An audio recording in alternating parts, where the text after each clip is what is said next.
Hey Nora, I don't know if you can hear me. Yeah, I can hear you.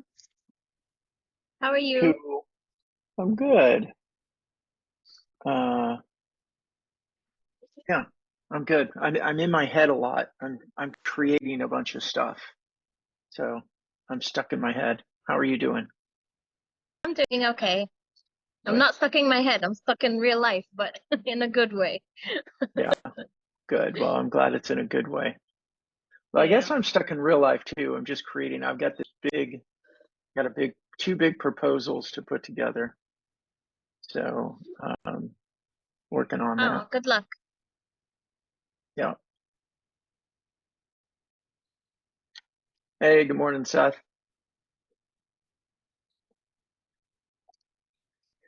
All right.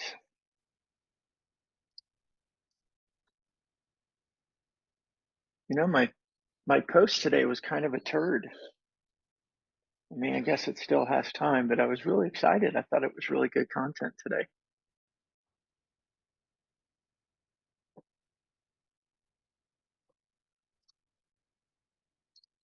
Got to let everybody's autopilots in. Yeah, I'm just noticing like all the autopilots are coming in.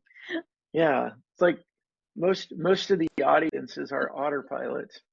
That's really good.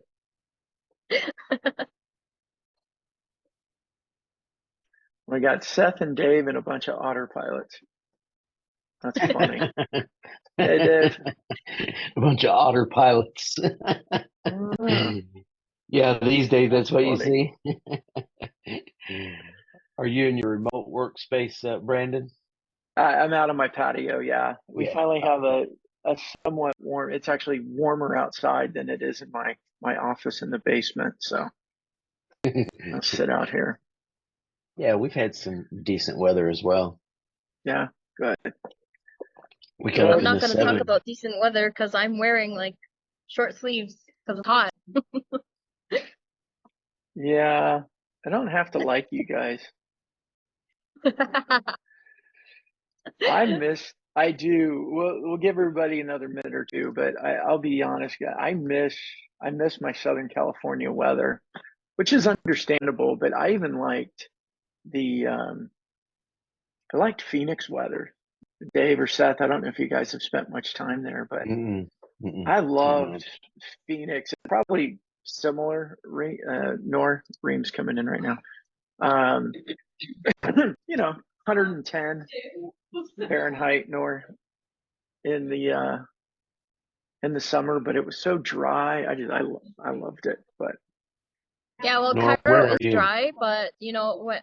I'm in Egypt in Cairo, so it is dry, but we get to escape Cairo and go anywhere like seaside town, and that's where like the best weather in the world. You just like on the beach working, on the beach tanning, it's a whole other experience. yeah, yeah. See, that's what I grew up with in California. Um, anyway, okay, let's get going on this. I want to show and oh no, look, another. Most of the audience is people's otters and stuff. Um, so this is recording. Yep. Okay. So what I want to go through today, for Dave and anyone else listening, this is something that you can implement on your own. For Seth, I know you're here, and some of the others that use our concierge services. This is something that we're going to be working for you next month. And this will be the next stage of what we're doing to really differentiate. So I'll tell you guys right now, it's not quite perfect. I'm still fleshing it out in my mind and on paper. It's like Nora and I were just talking when she got here. I'm like, I've been stuck in my head. You guys should see my whiteboard and all the sticky notes on my wall and stuff. But been working on this for a while, and it's going to be good. And I've already started testing it in small cases, and it's really picking up. And then the other day, a um, I had a call with a district sales manager at Microsoft, and they were actually implementing something similar with their team. So I got to the point like, hey, look, if Microsoft is using this with all of their resources in a similar strategy, then we're on the right path, and it's something that we need to systematize and start putting in place. So I know some of you guys are, as you're coming in, if you're on our concierge program, this is something we're going to do for you. We'll start implementing, but this will be good for you to be thinking about the nuances for you and your industry and your business. If you're not on the concierge program, this is something I believe you can implement on your own. Obviously, it's going to take some time and take some challenge, but this is something like Adam popped in. Adam, I hope you don't mind me sharing this. I don't think I'm overstepping, but No, in his role at Brooks, he has no leads coming to him from marketing, and he's supposed to be a full cycle AE, but that means he's doing everything from soup to nuts. He's got to go create his own leads. He's got to go prospect. He's got to create the meetings, and then he's got to go through the entire sales process and close the deal all on his own. And it's really challenging right now. So I believe this is a really good system. It's not the linear funnel system because buyers don't behave linearly, but I think it gets us a lot closer to being able to create some part of a predictive revenue linear model to get leadership and others to approve it and potentially invest in it. So that's my goal for today. Let's chat through it. If you have questions, stop me anytime. I want to emphasize again, it is not fully baked. May need to go in the oven for a little bit more, but that's okay. We're going to get there. All good? Everybody going along with my crazy thinking? This is Brandon and innovation stage, guys. This is where I love to live.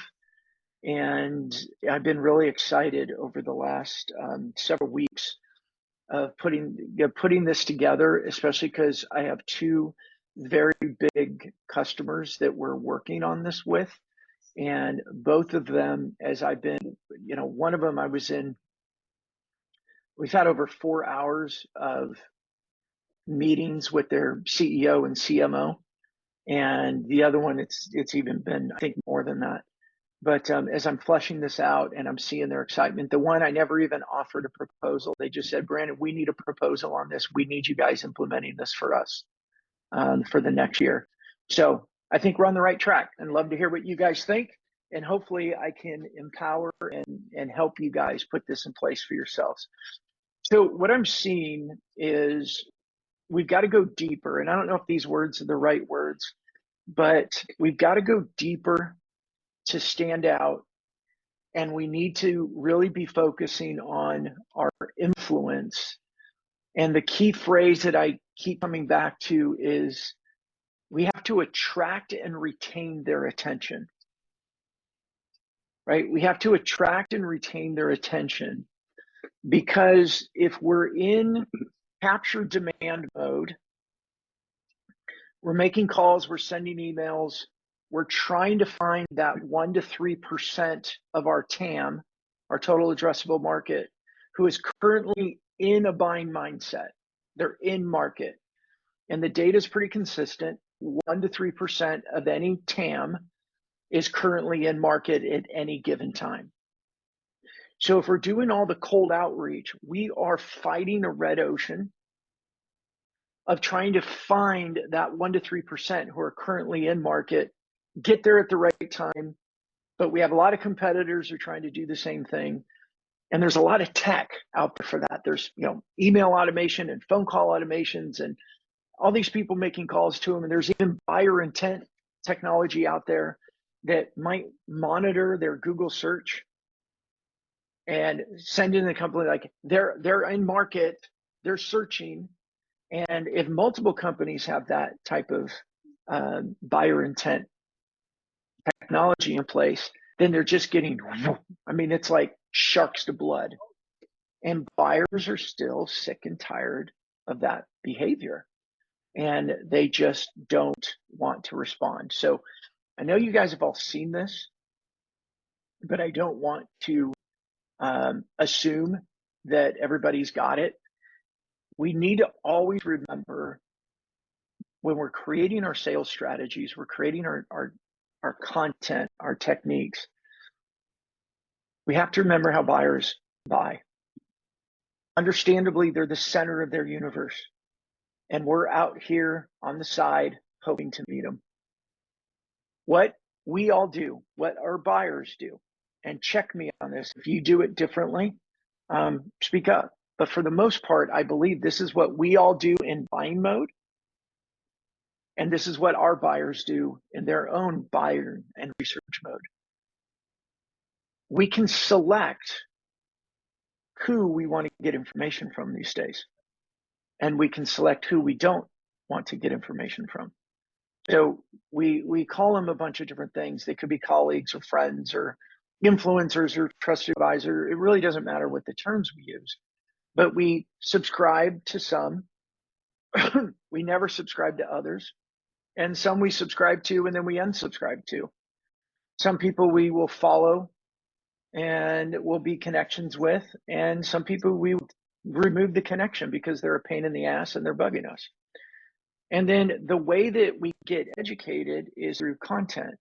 And that content comes through a variety of different styles. And we have these words that we use. There's social posts and there's podcasts and there's long form and short form and case studies and everything else. But that's the way that we get our content, and we educate and we learn. And we should be done with it. Okay. The way buyers behave, I believe what Tom had this so spot on in his book when he talked about the anonymous zone. They don't raise their hand and say, okay, I'm in research mode, because they know, they might as well jump into the ocean with 20 gallons of blood around them. The sharks are going to come. So they sit in the anonymous zone. And even if they're starting to be in market, somebody's got background noise. Would you mind muting yourself, please? Even when they're lost track, sorry. When they're starting to do their research, or they're starting to think, and they might be getting closer to being in market, they don't raise their hand. They don't necessarily go fill out a form on a website and then trigger the selling machine, because they just don't want to be bugged. And Forrester, Gartner, BCG, others, they're all saying the data is about the same. Buyers are doing about 75 to 80% now of their research before they're ever willing to speak with somebody in sales. What does that mean? It means they like the anonymous zone. It means that they like to control their environment. And when more and more of these pitches are coming in, these actions are coming in, that they are securing or solidifying that. Do you think they can swag out a little bit, at least get off the word? Hey guys, can you all mute, please, just in case it's you? Thank you. So they are solidifying, buyers are solidifying that. Bottom line, guys, we don't want to get bugged. We want to talk to people when we want to talk to people. Our buyers want to talk to people when they want to talk to people. But yet, what the industries are doing, and it's your industry, whatever industry you're in, it's your competitors, no matter what industry you're in, and it might even be you and your company. We're all pounding phones and pounding emails, doing everything we can where we feel like we're in control to get their attention. And it's having a big reverse effect, because we think, well, yeah, I may have called them 6 times, but you know what? You've got 20 competitors and they've all called them 6 times too. It's just the reality of the world that they're dealing with. So I don't know why that one did that. Oh, actually, I know what I did on my animations. We got to think deeper. We got to think more about how are we going to really stand out. And I think this is key. We got to be thinking about how do we attract and retain their attention. And yet, social content, social posting, sending messages, having social content about our human side, all of that is 1,000% accurate. I still stand totally by it. I believe we also need to go deeper, and that's what this is about. And this is more about not only we be different, but we become that trusted advisor. And we want to be controlling the behavior we can control that puts us in a way that they want to meet with us instead of wanting to avoid us. Okay, I'm getting there. I'm going to land this plane. I promise. I'm going to show you this format. I really like this visually because this is our goal. This is our goal. We are all in a sea of sameness. No matter how much we think our product, our solution, we're unique, we're all that. We are, but yet we're not, because the noise just puts us into these big categories, if you will. Right? We've been looking at, if you guys seen, our website's getting redone, our messaging is getting updated. And I was struggling because I wanted to be unique, just like all you. I want to be unique. How do we be unique? And I finally came to the conclusion that in a lot of ways, we just can't be unique because there's so many companies out there and they're all trying to say the same thing. Even though they don't do the same thing, they're going to say the same thing. And that's why this is our goal. How in the world are we going to stand out? And our website messaging may not totally stand out because we all sound the same, but our behavior, the things that we do, how we reach out to them, when we reach out to them, the messages we share when we reach out with them, the way we present ourselves in LinkedIn, and even the way we present ourselves in calls and emails, because they're not dead, they're dying, but they're not dead. The how we do that stuff is, I believe, where our biggest opportunity is. This is our goal. We need to use our behavior, our actions, our tactics, and our strategies to create this audience of people that are watching us, looking to us to lead and guide and help and solve their problems. Now more than ever. You know, when I first got in sales, I had that in my mindset, like this is who I need to be.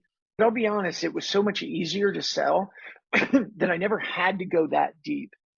And maybe I missed out on a lot of opportunity. I could have built bigger companies, sold more deals, whatever. But I didn't go that deep because honestly, we didn't have to. We could make calls and people would answer, and we sold a product, and it was much more, it was relational, but it leaned a lot more to the transactional. We need to really be thinking, this is why I'm overemphasizing it, and I'm kicking this horse a little bit on the ground.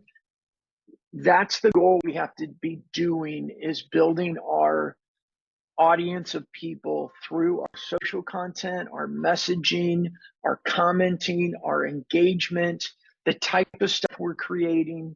We need to be building this audience that's sitting out there. Some are always going to be in the anonymous zone, but they're out there. I love Chris's recent story of somebody that reached out to him and said, "Hey, Chris, been loving all your content on LinkedIn." It's like, she hadn't liked anything or commented on anything. I didn't even know she was out there, but she was paying attention to it. And then he turned it into a $100,000 deal, right? Our audience is building out there. We just got to keep at it. And that's our goal. Okay. So here's what I'm seeing. And we can all do this. I want you to be thinking about a key topic for each quarter. And we're going to create some sort of a robust report, thought leadership piece. We might even call it, probably won't be a study, but a report and a thought leadership piece. And I'll talk next about how we do this. So don't get freaked out about the how we do it. I promise you we're going to be able to do this. But I want you to be thinking about how we really add value to your customers, how you really stand out by going, I'm here to help you, and demonstrate that you're there to help, not that you're there to sell.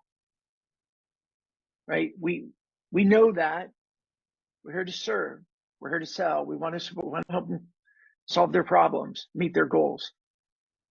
But do we really demonstrate it enough?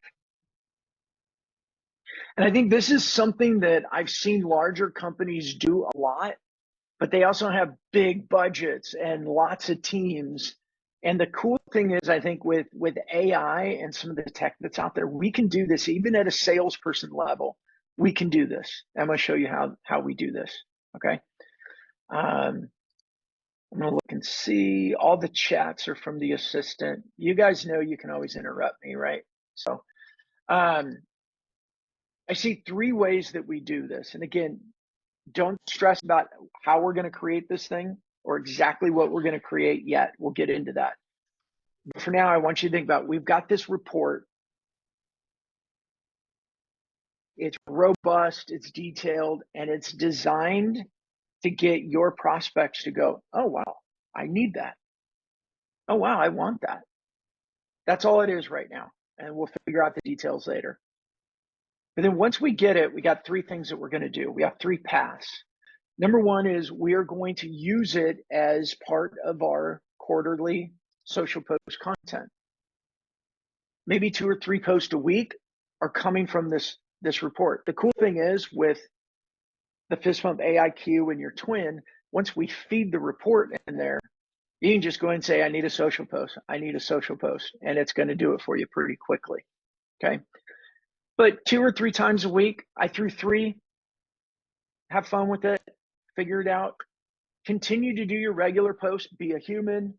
Share what you're observing. Share what you're thinking. But these posts are really, really focused because I want them to be seeing this content that you're sharing. Now, these posts may or may not get a whole lot of engagement, and that's okay. The key is that they're there and people are seeing it and they're seeing it and they're seeing it and they're seeing it. We're being consistent. Then what we're going to do is I want you to create a list. Depending on your industry, depending on your goals and all that, your list might be different. It might be 100, it might be 250, it might be 1,000. 1,000's a lot, that'll overwhelm you, but create your list from your targeted accounts and your leads inside each of those targeted accounts. And we are going to go through the fist bump process. We are going to try to comment, send connection requests, maybe even ask for a get to know you meeting, create them as a healthy connection. And in the process of that, if we get them on a get to know each other call, we can bring it up. Oh, you know what? I got this report. Would you like it? Would you like to see it? Can I send you a copy? Right? If they don't get on a get to know each other call with you, or we don't ask, you're busy, or we ask and they kind of ignore it, or they say that they're busy, and then we drop them a DM. And we say, hey, I got this report. It's on this. Would you like a copy?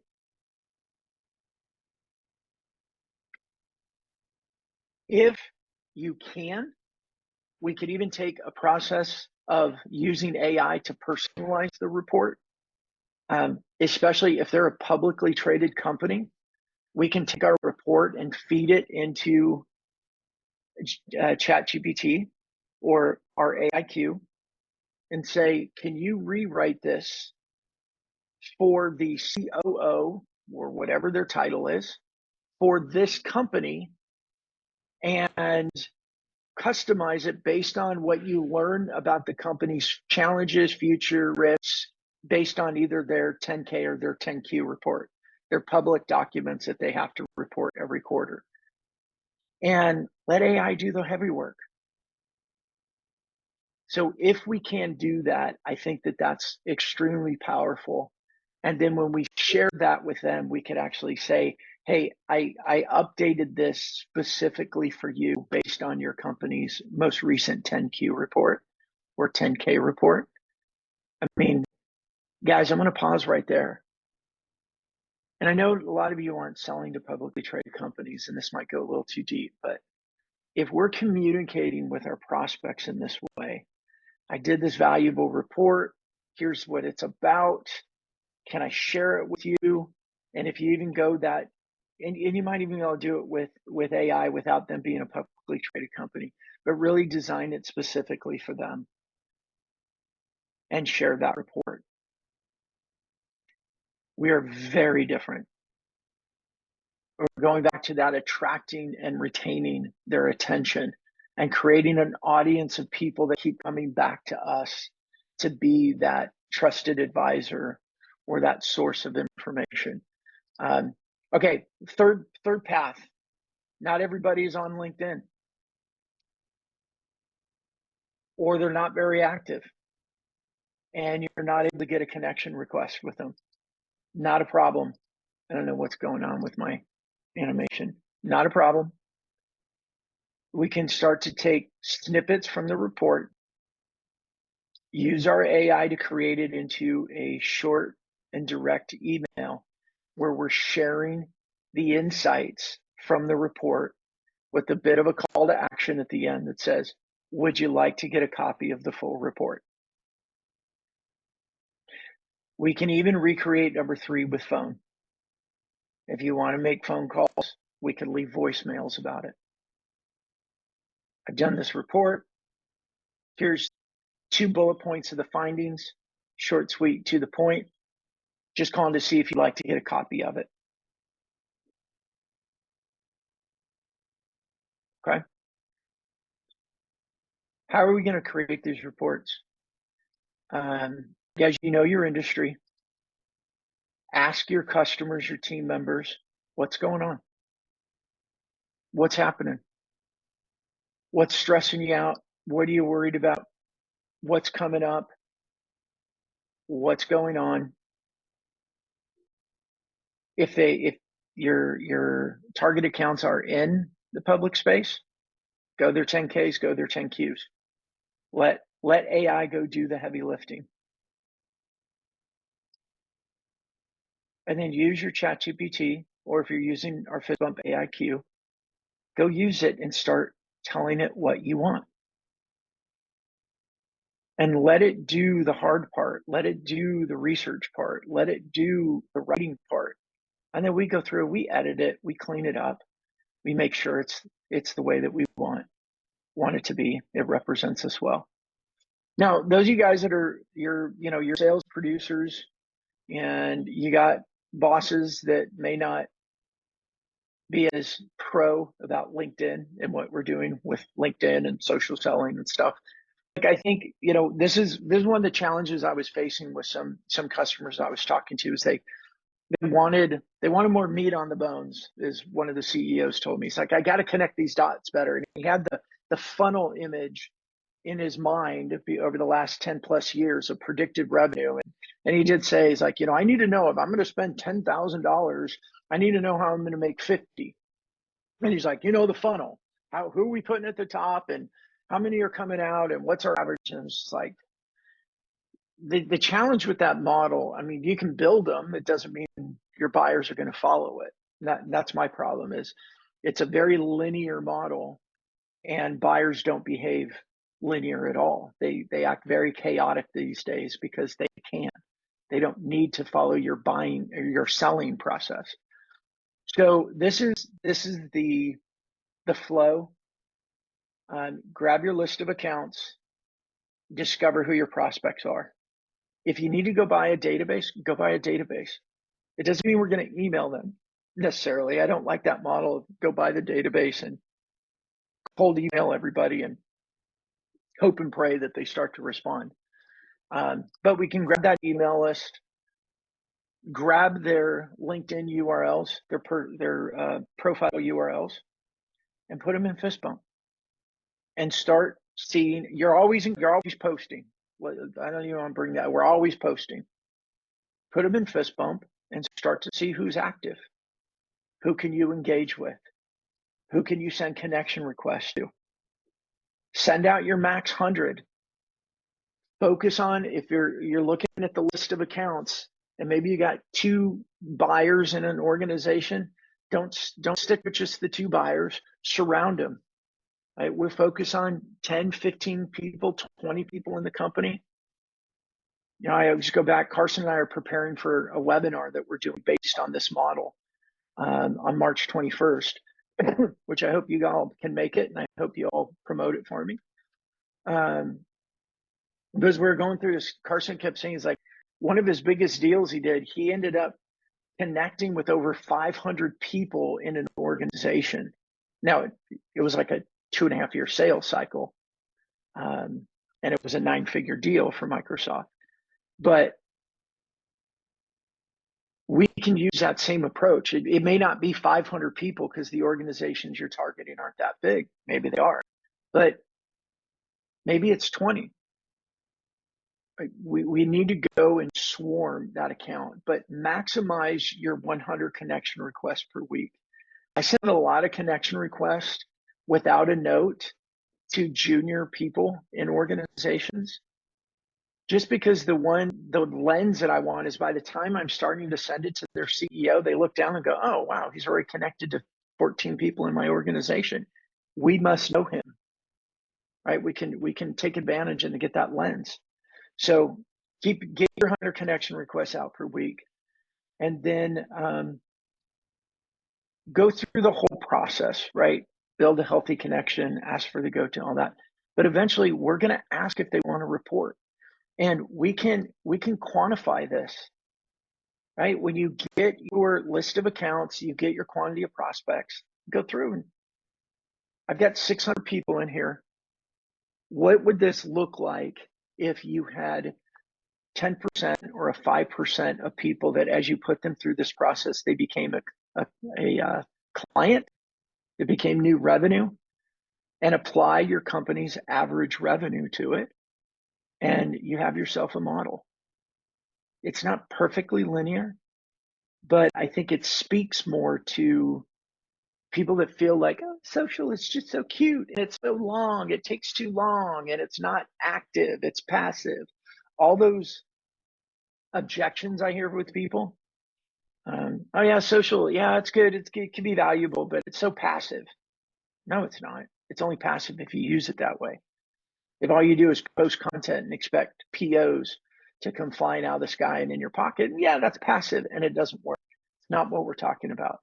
We're using LinkedIn as a platform in a very active, a very targeted way, but we're not linear in our thinking, primarily because buyers just don't behave linear, and we set ourselves up for failure when we think that way. Guys, I threw a lot at you. I told you got Brandon in my visionary, innovative, how are we going to go solve this big freaking problem mode. And I really like where we're at. We're going to refine it. I know we're going to find a few things that I want to fix, but I've been noodling on this for the past couple of months.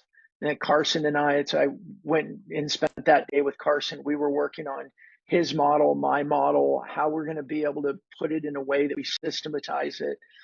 And, he's got a big team behind him at Microsoft. He's got these big marketing teams that they go out and create reports. They go do the research. They spend millions of dollars to do these things. And it dawned on me is that we have AI now, and we don't need those massive teams to do it. Our reports may not be as thorough, but the value proposition to our audience is still there. The value proposition to us to stand out in our industry and stand out from our competition, it's still there. It's clearly there. We just have to start activating it. All right, let me hear it.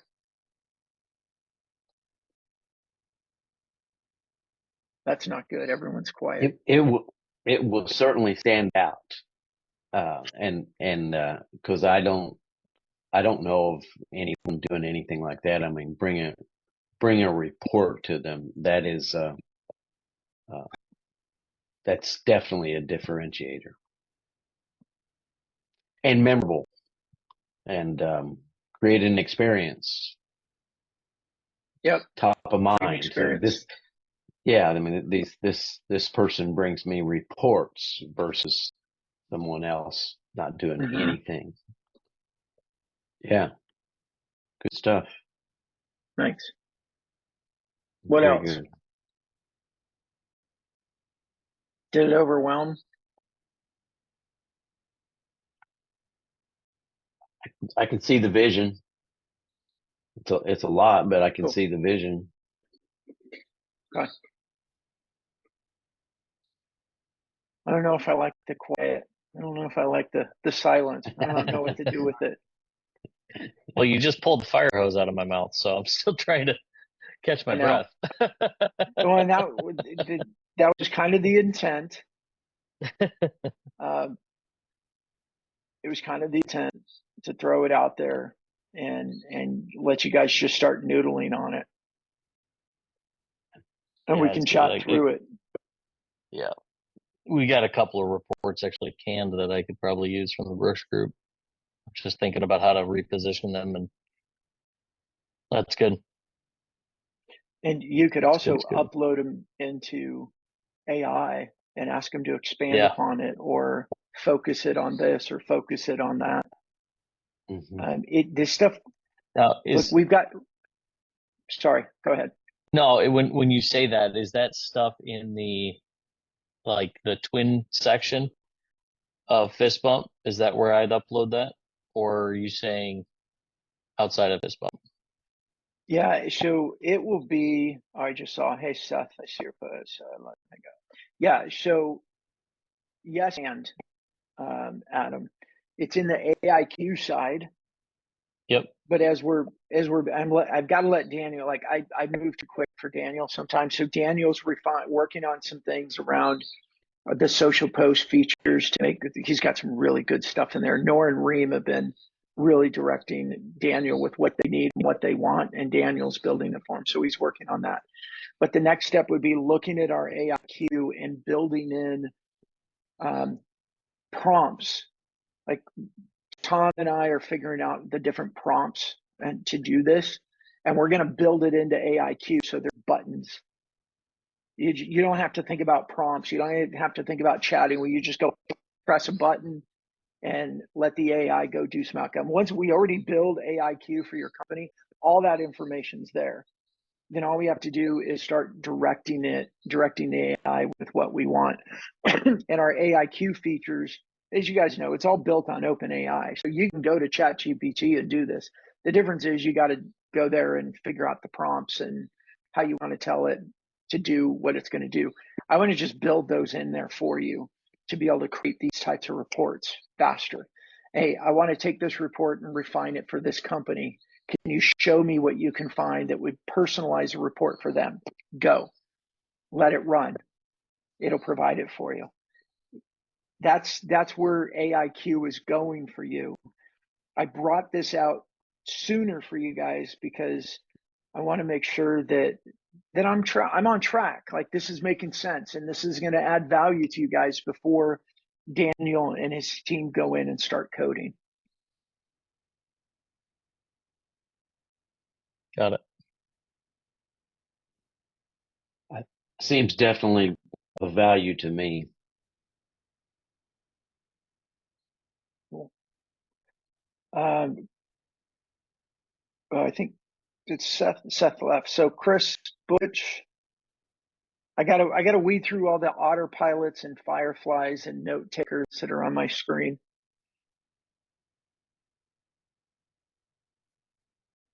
Yeah, I'm gonna have to hop after I say this. I've got to have a procedure on my neck at 12:15. It's always wonderful to have a needle like that long stuck in your neck. Um, Brandon, you know me. I think a structure is great around anything, and this seems like a logical, repeatable process for success. I think it's certainly worth committing to and testing the results. Cool. Thanks, Butch. Well, guys, I know it was a fire hose, Adam. Thank you for that. I want to use the rest of the time then. You guys have any other topics or questions that you guys want to talk about? I'm here. Anything else you're learning, you're experiencing?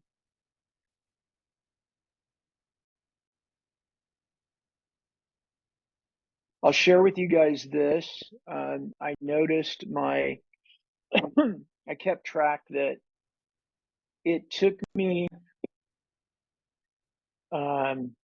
almost 8 months to go from 9,000 followers to 10,000 followers. And it took me about 2.5 months to go from 10,000 to 11,000. And now what I'm seeing is I seem to be adding between connections and followers.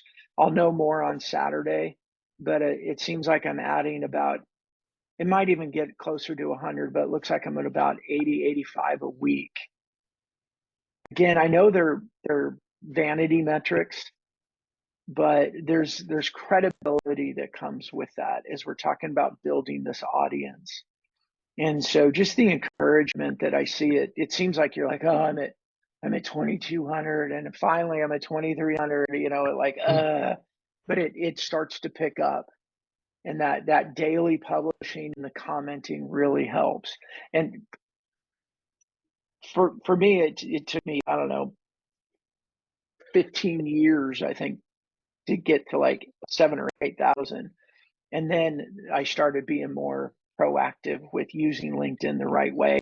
And so I don't know what my data was before, but I noticed that the other day. Throw that out there for you guys. And I'm seeing If I could chime in, the results. if I could Go ahead, chime in Nor, for a sorry. sec.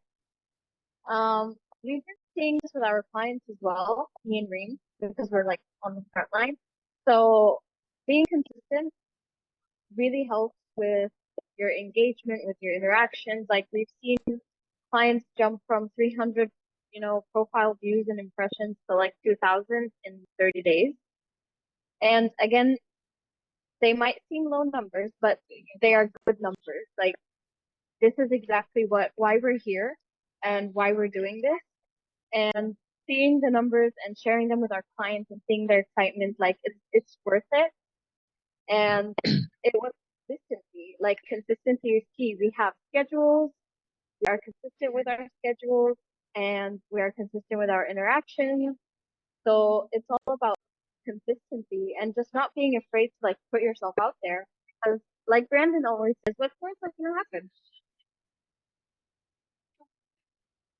Good, Nor. Thank you. All right, the time's your guys. Anything else that you want to talk through or ask about or share? Any good successes? Can I ask a lot more tactical question on fist bump Absolutely. and Yes. whether or not I don't know if anybody wants to hang in there or not, but so I'm going through trying to use the post creation thing in fist bump, right? And so I've loaded content into my twin and tried to get it to a place, but the posts that it's creating are still like, if I read that post, I'd just be scrolling, right? Like it's just hyper sales and it just feels like a pitch, right? And so I'm trying to figure out, what do I need to do? What do I need to do on the back end to tweak my profile so it stops doing that? Does that make sense? Yeah. Nor, do you want to talk to that? Yeah. Like, I don't know Yeah, if you want me to so share my screen. Like, anyway, go ahead. I'll let you talk, and then maybe. okay. So what we do is when we have something that sounds too salesy or it doesn't sound like genuine, you have the additional notes box, and you could just type in like use Oh, she froze. the tone of the post itself. So you could give that a try. And Okay. that is excellent feedback for us as well, because that means that, if we could go in and tweak something. So that's what I do personally when I'm like crafting a post. I just usually, if the post, as you said, sounds too salesy, I just write in the additional notes, like, don't make it sound too salesy, make it sound like whoever I'm creating it for. Use Okay. simple language, simple English, and that usually does. All right. I'll keep playing with it, and maybe I need to load some more stuff into the AIQ just to give it a little bit more context about my personality and whatnot. So, And know that Daniel's working on it right now. Daniel and Bruno are working on refining that to make it even okay. better. But we're always going to leave that field at the bottom, which is for you to refine Yeah. it, especially because AI is Okay. still, everything we're doing with AIQ is good and it's helping you do it quicker, but it still needs that refinement. So Sure. you can open up your settings and adjust your settings as you want, and then use that prompt field to say, and what I find is I just speak English to it. I'm like, I don't like this. It's too salesy. You make me sound like a turd. How can I make it more personal? Like just, and then it starts to do a much better job. And Okay. so, and Cool. Daniel's working on all that too. Like I said, what I keep telling Daniel is, look, I hate having to talk to the chat. I hate the prompts. I hate having to think about it. Like I need you guys to pre-think for me so I can push some buttons and things and then go on Yeah. with my day. And I know that's what you guys need as well. Yeah. So like right now, just to kind of give you an idea, like I have so Bill Brooks wrote High Impact Selling back in like the 70s or the 80s, right? I found the manuscript that's been refined. And so what I want to do is I want to take that book and now just start creating. I mean, I could probably create 4,000 posts out of a 173 page book, right? So now I want to try to take sections of it and say, okay, make this my spin on this content, right? And so it's a way to kind of reuse what's already been created and make it mine. So Yep. Nora Ream and I have all been giving Daniel and Bruno feedback on that type of stuff. Like I want to be able to do things like I want to take the transcripts from a Zoom conversation with a prospective client, throw the yeah, transcripts into AIQ and say, create 3 social posts for me, and have it created, and then go schedule for Tuesday, Wednesday, Thursday next week and move yep, on. yep, yep. That'd be great. Cool. So, okay, awesome. Well, I appreciate you guys. Thank you. Thanks to you guys. See ya. Sounds good. Yeah. Thank you all. Have a great day. Take care. Bye, y'all. Bye. We'll see ya. Thanks, Brandon. It was good.